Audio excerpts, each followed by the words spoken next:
It's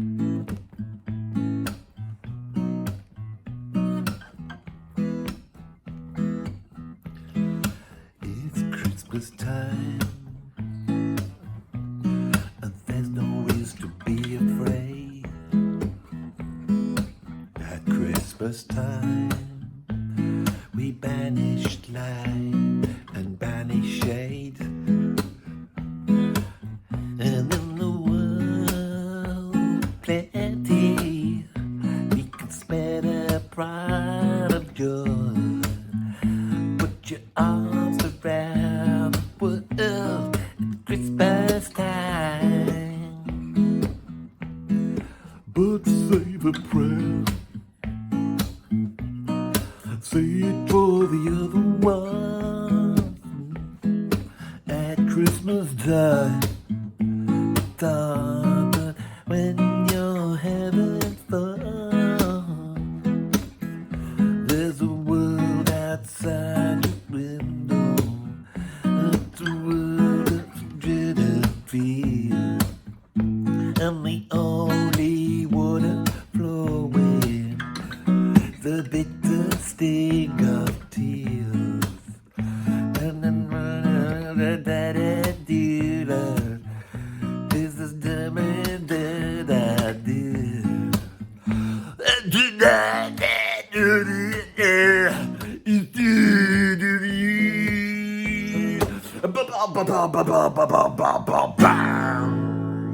The Christmas song. That was a little impromptu,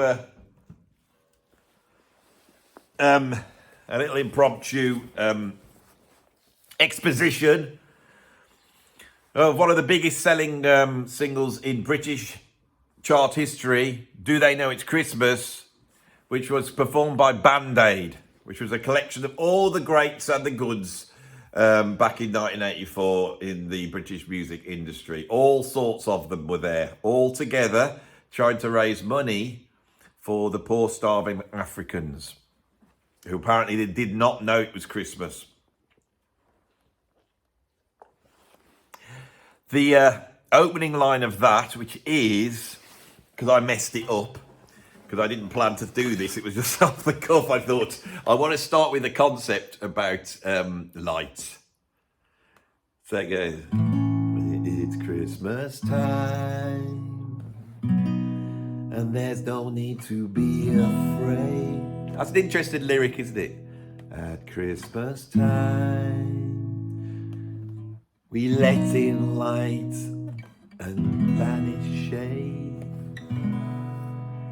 In a world. No, you'll be doing it all again, Andy, because I like it. I like it. It's a great song. It's a simple song. These chords, E, I'm doing it in E, A major, and B major. They're called your one chord, because it comes off the first note of the E major scale.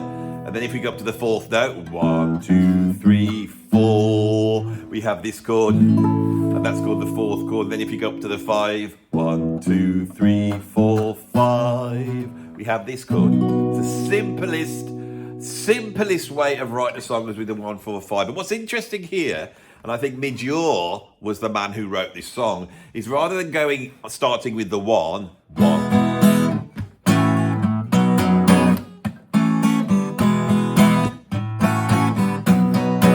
he starts on the 4. So you hear that as being the 1. So the melody is going E, E, E, E, E, C sharp, and that there is the major third of that chord. 1, 2, 3. So that we're going the root of the tune. It's Christmas time. And normally you'd expect it to go, and there's no need to. It sounds weird because we're so used to it being there. So that's a nice little device that enables this song to be very simple and catchy and sound very Christmassy, because these chords sound like they're almost like hymn-like. And yet be interesting enough to keep your ear interested, because it's not round the... If you go, it's Christmas time, and there's no need to be afraid, and at Christmas time, we banish it. See, that doesn't sound so interesting, because it's so cliched, but it's Christmas time, there's no need to be afraid. So that's very interesting. So this is a great Christmas song. The question is it the greatest Christmas song? But I think it's a great song. It's not complex. And a lot of people think for a song to be great, it needs to be complex. It needs to have lots of chord changes. It doesn't. That's not what makes a song great. What makes a song great is it's very simple and accessible, but at the same time it's interesting. And you have to balance those two things. So there's enough interest, there's enough and enough, oh yeah, I've heard this before, for it to occupy a nice Goldilocks place. But I think those opening lyrics, it's Christmas time and there's no reason to be afraid. I think that pulls into this idea of the child at Christmas. We think of the child at that point. The child, I can remember as a kid, when you went to bed and the thought that Father Christmas might be coming in your bedroom and growing through your socks. And this was always quite frightening. I never wanted to see him. I thought I'd get in trouble, but also it was like this strange person coming into the house and, we're supposed to just let this be okay. But also, there's a thing, I think, that throughout history, people were terrified at this time of year. Especially with less understanding about science and the way the world works. I find this period very depressing. I find it really depressing. And here in the UK, it's going dark around about 3:30 in the afternoon. And by 4:30, you feel like you should be going to bed. But it's like if it was a summer, you'd be doing all this sort of stuff. So you don't want to do stuff. And it winds you down and you feel yourself, your internal clock, I'm really affected by it. Really affected by this time of year. At the moment, it's midday and I'm sat in this studio and it's dark. I've got all these lights on and it's dark. So that's very interesting. It starts off there because it places you in this idea of being a child, but you're safe as a child. And then it said, at Christmas time, we let in light and banish shade. And I think fundamentally that is what Christmas is about. And I think there is a collective memory, especially in these sort of northern European countries, of which I reside, but even more so people in Norway, Scandinavia, Finland, Iceland, all those countries we associate with Christmas, but also Holland and Germany and all that type of thing. All the aesthetics that we have about Christmas place ourselves back in time and then back in that place. And I've always been interested in the aesthetics of Christmas because they're very specific, you see. And I think it relates to when you write a Christmas song. You have to have that aesthetic in there, which is quite interesting. Now, one aesthetic we have here in the UK would be the idea of Good King Wenceslas. This is a medieval period and people are eating figgy puddings, there's snow outside and you're inside, you've got a big roaring fire, maybe you've got this great big boar that you've caught in the forest, and you're cooking it slowly with one of those people turning around. And again, it's this idea of being inside, of being in the warm, having your great big boar to eat, and you're looking outside, the snow is gently coming down. And there's a certain aesthetic in the UK that goes with that, but it's not as well known as the Charles Dickens aesthetic, the Christmas Carol aesthetic, which really then associates itself with Queen Victoria and Prince Albert. Obviously, Prince Albert was a German, and in Germany, being in Northern Europe, they have far more Christmas traditions. And these are based upon sort of Northern European pagan ideas, of rebirth, of regeneration, and of course, so they would have in the old days gone and got a sprig of greenery, found an evergreen plant and brought it into the house, and they would have worshipped this and said, we hope that this comes back, we want it to come back. It's a reminder of greenness, of growth, of life, of new life, and we hope that happens, and we're going to decorate it and sort of worship it. We're going to worship this. And Prince Albert brought these German traditions into the UK, and almost around the time that Charles Dickens really made Christmas a thing, and that it was something that represented things. It represented looking back into the past and looking into the future, and the idea of rebirth and renewal wasn't simply about there being the spring coming and all the lambs coming out and the shoots of the trees coming back. It was actually about us being reborn. And that, obviously, this pagan festival is then married up with the idea of Jesus Christ and his birth in Bethlehem, in a lowly place, away in a manger, no crib for a bed. And that is then synonymous with rebirth, right? So in the West, we have two major festivals that have been sort of co-opted by, Christianity.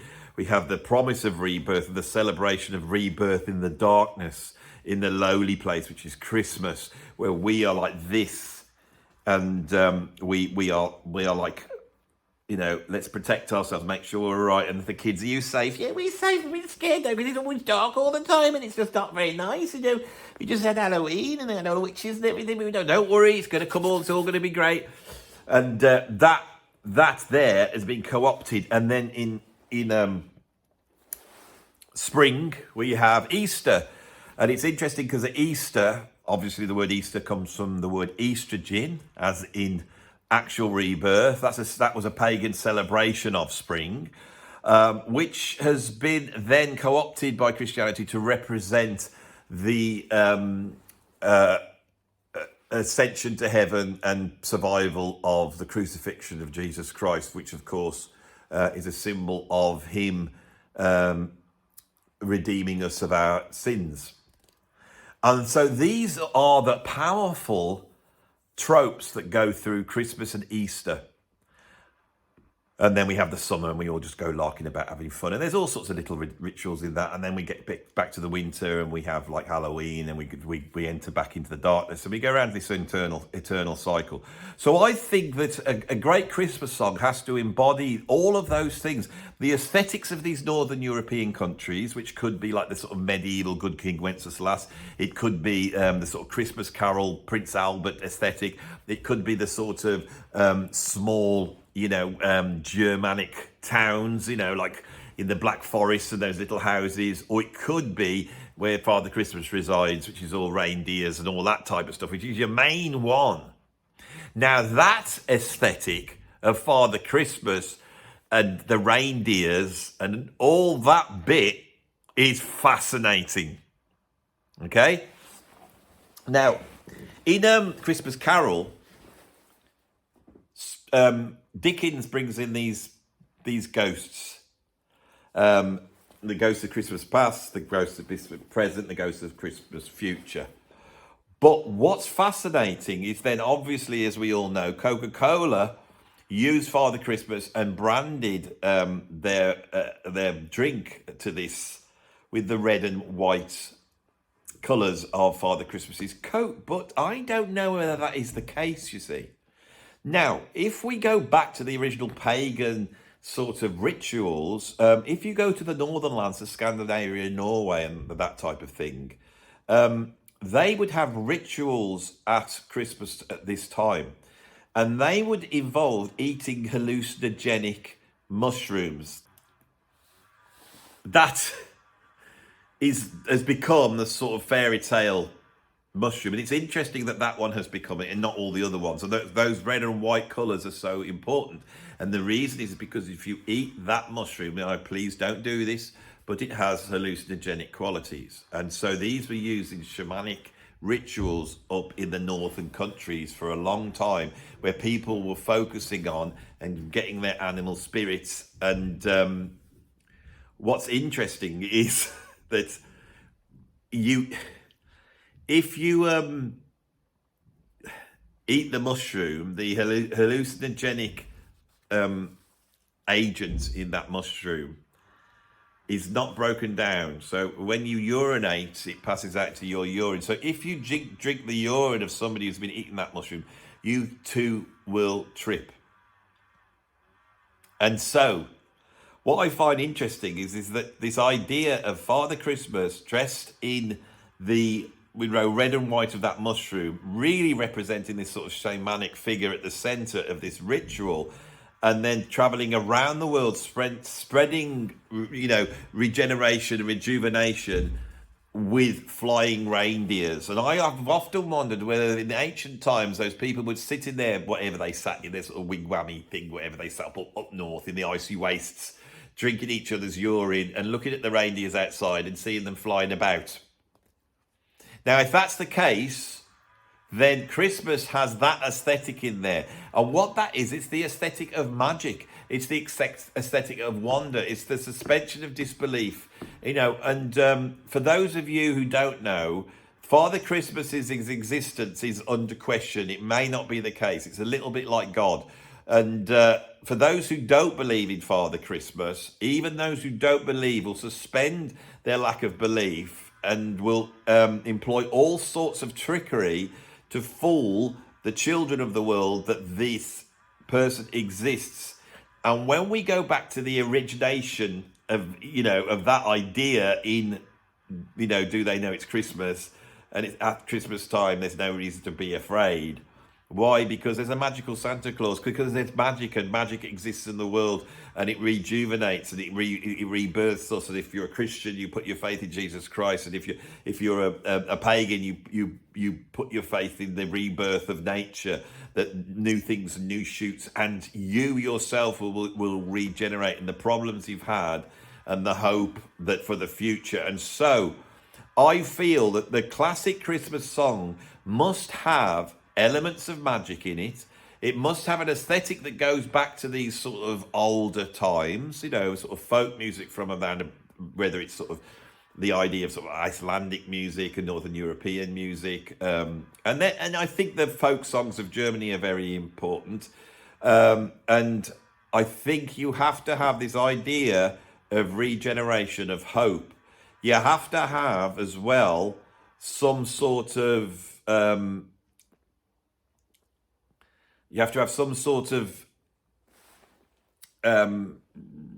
problem.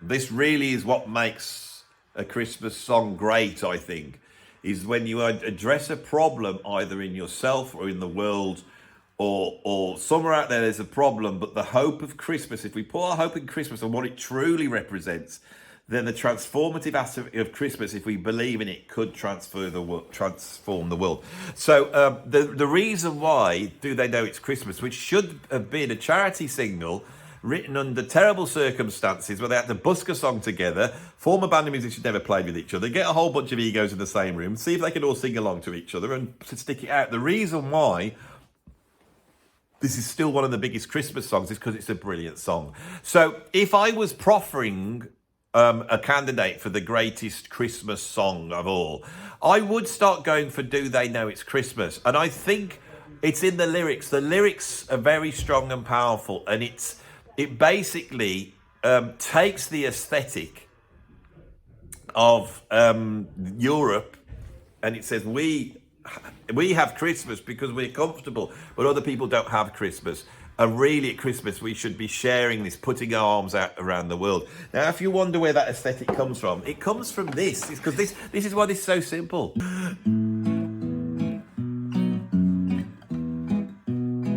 Those chords, these are folk chords.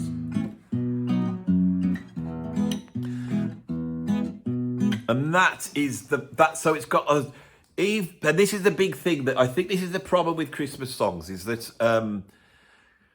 a Christmas song is now popular music for the last 50, 60, 70 years has been allied to the sort of countercultural rock music, soul, jazz, funk, and it's cool and it's great.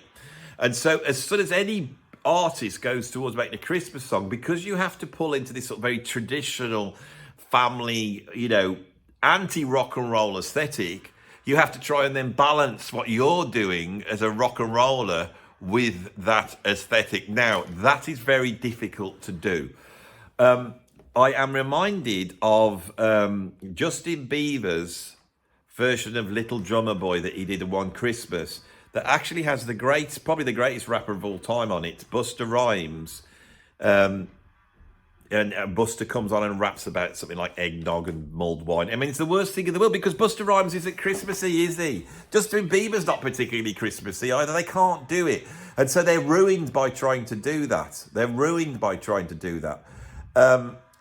But it can be done really well. And I would say this is another attribute, is where a proper rocking band has been able to create a great rock song which still acts as a Christmas song. Now, here in the UK, we have two brilliant examples.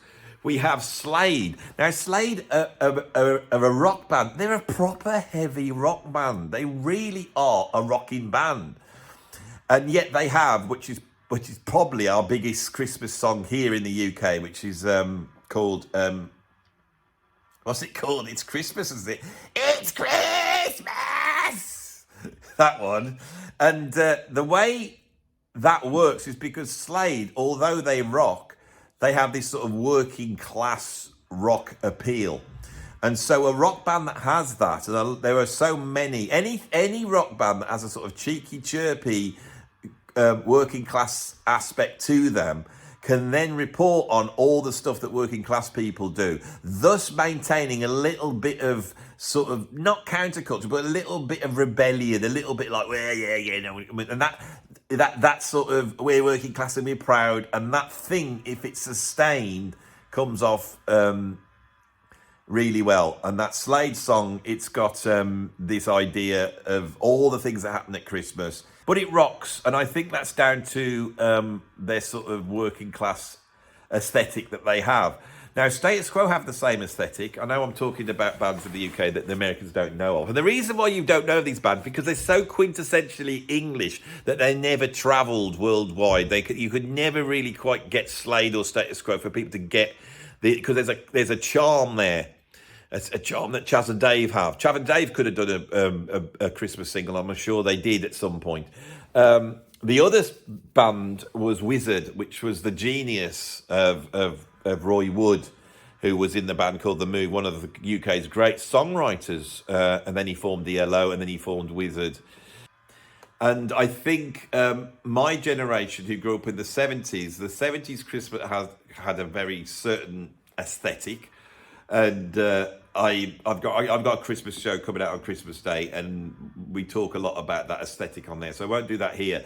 But I think those songs that were around in the 70s that personified that also remind people of my age of what it was like in the 70s, when they felt that Christmas was much more about, just giving and getting on and having fun rather than spending vast amounts. But there's all that type of thing. So I think that's another aesthetic that we need to put in. But for me, it's not as heavy as the aesthetic that has this idea of regeneration, of letting in light and banishing shade, and the fact that we could change, and in us changing, the world could change. Now, musically, I cannot think of any Christmas song that I really particularly like musically. The closest we can get is sometimes within the jazz realm. People are able to write a jazz sort of standard type tune with some nice harmony and melodies worked in. Now, I'm going to try and play one of those for you, because I know the jazz stuff better than I know things like Slade and...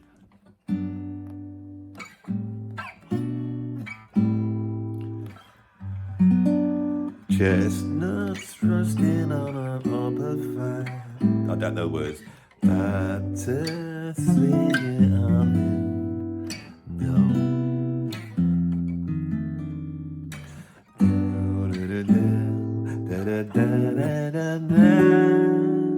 And on, everybody knows that.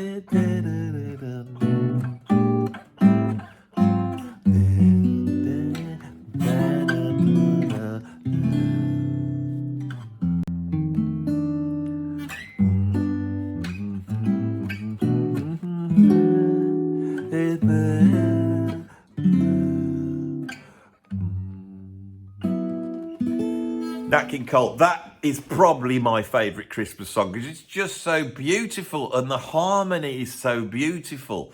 And what Nat King Cole does is the same thing that Slade do. That's the aesthetic here.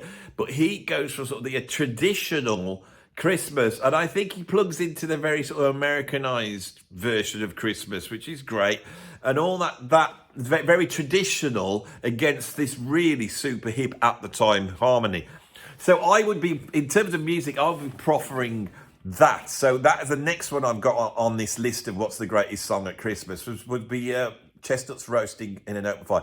Now, in terms of rock and roll, I think the only truly pure rock and roll, so not a band that's a rock band making a Christmas song like Slade or Wizard, and then, you know, that almost like clips what they really did. The album that really embodies rock music and pop music and all of that stuff is Phil Spector's Christmas album, in which the great Darlene Love, one of the most famous singers in human history that nobody knows of, who sang all those brilliant songs. And I think in terms of, and the reason why the Phil Spector album works is because it was made at that time where sort of cheesy, poppy, rock and roll, doo-woppy, all that stuff that was in the late 50s was moving over towards being the sort of sophisticated rock of King Crimson and Cream and Jimi Hendrix in the late 60s. And it's in the middle there, and it's able to grab some of these sort of super cool things that are going to happen in the future in terms of the production. And the thing with that album is it never ventures aesthetically outside of anything beyond today at the contemporary time. So I would want to be putting forth definitely the Phil Spector album, the Christmas album, as probably being the greatest Christmas. It's got to be the greatest Christmas album. So that's in there as well. So now we've got Live Aid, which was my first thought. I thought, what song pops into my head? And it was It's Christmas Time. And I thought, that's just so iconic. And the circumstances behind that being made are so interesting. And then we have the beauty of Chestnuts Roasting. Then we have the early rock and roll attitude, if you want, of Phil Spector's Christmas album. And of course, we know Phil Spector's going to go on to become a murderer and get incarcerated in prison and all sorts of things. So there's a danger to that one, I feel. Right? But there's another tune that I think stands up on its own as being one of the great songs of all time. And it's John Lennon's So This Is Christmas. This isn't for a charity. This is John Lennon taking Christmas and really imploring what should be at the heart of the Christmas message is, can't we build a better world? Right? And we can build a better world by thinking of how we can improve ourselves. Now, famously, he wrote the tune Imagine, which explores a similar area. I would say So This Is Christmas is as great a song as Imagine. And in Imagine, of course, he solves the world's problems by actually turning away from Christian ideals, from God. You know, the first thing he says, imagine there's no heaven. It's even easy if you try. No hell below us, above us only sky. Imagine all the people. You know, that there is a humanist idea of a sort of utopian future. But I think the message of So This Is Christmas is it is like a secular prayer, because he goes in it. And he's sort of John Lennon's rock and roll. You see, he's the rock and roll bit of the Beatles. He's countercultural, and so all the way through this, he can pull on these Christmas tropes, and somehow, you know, with quite a simple set of chord changes, he evokes Christmas, not through the songwriting, which is just a standard songwriting, because there's so many songs that are not even Christmas songs that we associate with Christmas. For example, "The Pipes of Peace" by Paul McCartney, another Beatle that's written a song, you know, or Jonah Louis. What's that song he did? That's about the First World War. The First World War gets integrated into this, but let me not go off on a tangent on this. But what Lennon does with the song is that in the backing vocals of the melodies, he evokes bells chiming. This is a standard Christmas aesthetic. So if we went, So that there, if I was starting a Christmas song, I could go.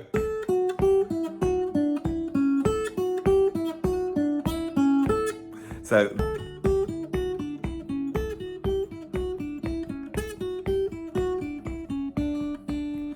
It's Christmas, and you don't need to worry about those presents. You can.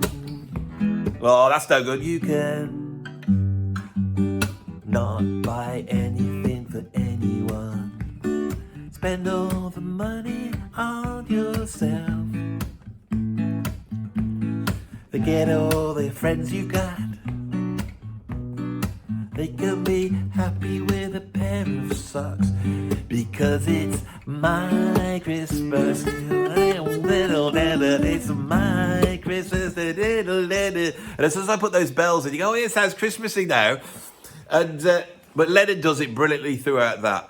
And then at the end, it's like a secular prayer, because we get this thing as, what do we want for Christmas? What do we really want? War is over. That's what we want. We want war to be over. And he goes, war is over. War is over.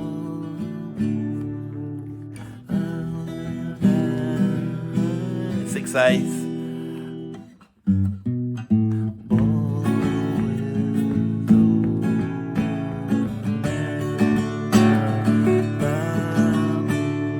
That there, they've got the same 1-4-5 chord progressions in there. We've got this sort of 6/8 feel. 6/8. That's the timing of 1, 2, 3, 4, 5. What was it? The next. Not a 1-4-5. So we're in D. It's a 1 and then 2 E minor and then 5. Very simple.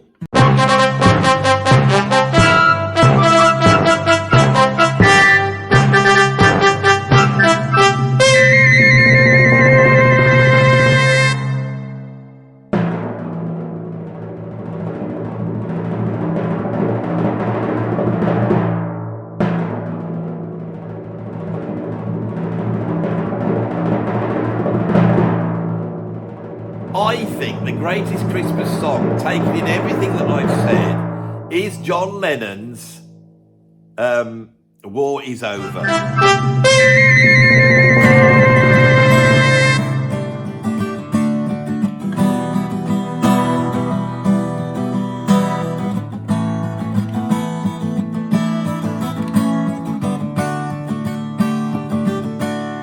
So this is Christmas.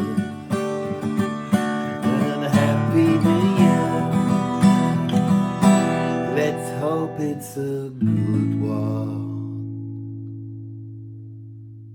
Oh, I can't remember the lyrics.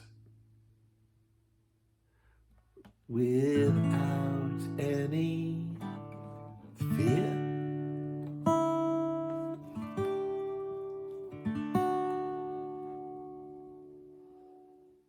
Yeah, I think that's the greatest one. I think it's a song that stands up on its own as a fantastically great song. It's really brilliant written. It goes for a lot of the tropes that I've described here. It's got that magical quality. The 6/8 gives it sort of that Norwegian wood sound, which takes us right directly to that sort of neck of the woods, literally, the Norwegian woods. It's the heaviness and seriousness, but the ability to put that within the genre of a Christmas song and being able to evoke Christmas but make us think about the true meaning of Christmas makes that Lennon songs the best. It is, I'm right, isn't it? If you want to know what the greatest song, the greatest Christmas song, now I'm sure we've forgotten millions of songs on this list. I'm sure that what has popped into my head, and there's a whole bunch of host of angels. No, that's a different thing. Oh, come, all ye faithful, joyful and triumphant. Oh, come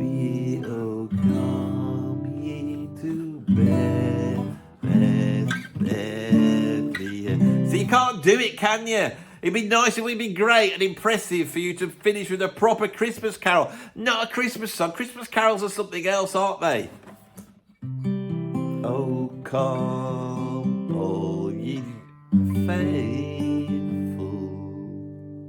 joyful and triumphant.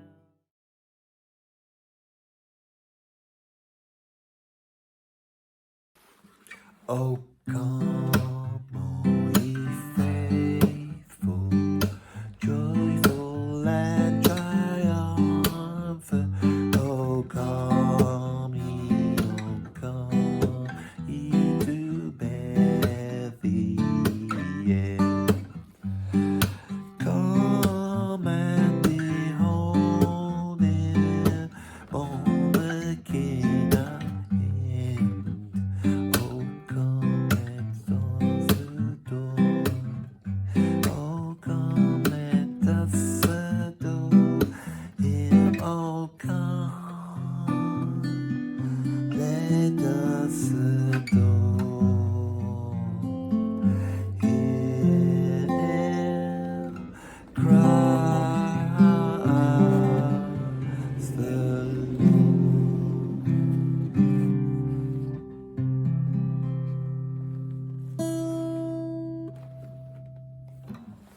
Got there in the end. If you enjoyed this video, Christmassy video, where we establish the fact that the greatest Christmas song, in my opinion, is John Lennon's Well, This Is Christmas, War Is Over in brackets, which I think is the greatest one, then if you agree, then stick a like on the video. If you don't agree, still stick a like on the video, but in the comments, put something down about how you don't agree and say who you think it is the best one, you know. And if you like that Justin Bieber one with Busta Rhymes, then that's fair enough. And if you want to subscribe, that would help the channel immensely if you could. If you want to support me over on Patreon, you can become a free member, get a whole ton of content for free, or you can become a paid member. And the other way to financially remunerate me is by putting some money down in the PayPal tip jar link down below. Thanks for watching, and I'll see you on the next video. I'm ready to go with this. Alright, off we go then. One. I'm not coming in straight. Oh, I'm going to come in straight away. 1, 2, 3.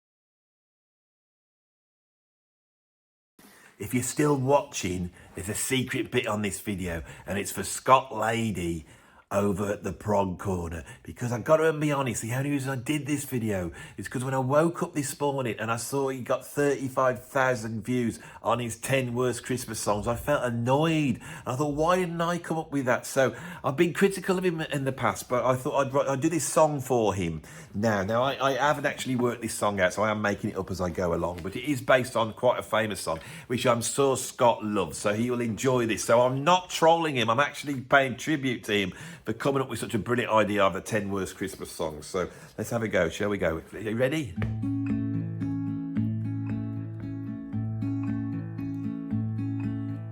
As we arrive at the end of this year,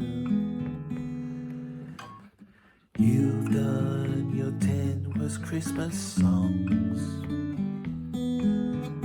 I realize that I should have done something similar. In this regard, I've really gone wrong. You're once, twice, 3 times got laid in, and I love you. Oh, you're once, twice, 3 times got laid in, and I love you. I love you. Went a bit wrong there, sorry Scott. Got a bit carried away with the love bits. Should try for another verse. God I hate. Christmas. Look at this bloke sat in a fake chimney waving at everybody, pretending to be Santa Claus. Oh, I find it so depressing. Oh, God.